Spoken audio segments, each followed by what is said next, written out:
ప్రయోజనాల కోసం ఏది మంచిదైతే అది అధినేత నిర్ణయం తీసుకుంటాడు.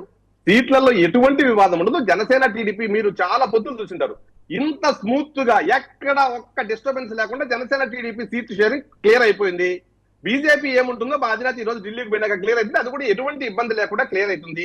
తప్పకుండా ఈ రాష్ట్ర ప్రయోజనాల కోసం, రాష్ట్రాన్ని సర్వనాశనం చేసిన వైఎస్ఆర్ కాంగ్రెస్ పార్టీని ఇంటికి పంపించడం కోసం, రాష్ట్రాన్ని భవిష్యత్తులో కాపాడుకోవడం కోసం, రాష్ట్రాన్ని అన్ని రంగాల్లో అభివృద్ధి చేయడం కోసం ఏ స్టెప్ అయ్యాలో ఆ స్టెప్ చంద్రబాబు నాయుడు గారు వేస్తారు. సూర్యప్రకాష్ ఇంకొక స్టేట్ క్వశ్చన్ కాబట్టి ఒక్క నిమిషం అండి మూర్తి గారు ఇందాక తులసిరెడ్డి గారు అన్నారు మీరు జగన్కు భయపడి మోడీ శ్రేణి వచ్చారు, రేపు కేసుల నుంచి తప్పించుకోవాలి. ఇందాక తులసిరెడ్డి గారు చక్కగా చెప్పారు బీజేపీ పొత్తు మీకు ఎందుకు అవసరం, వారి అవసరం వీరికి ఎందుకు, వీరి అవసరం వారికి ఎందుకు అనేది. ఆ కొరలో మాట్లాడండి. మీరు రాష్ట్ర ప్రయోజనాలు ఎందుకండి, రాష్ట్ర ప్రయోజనాలకు వైసీపీ రాష్ట్ర ప్రయోజనాలకు కాంగ్రెస్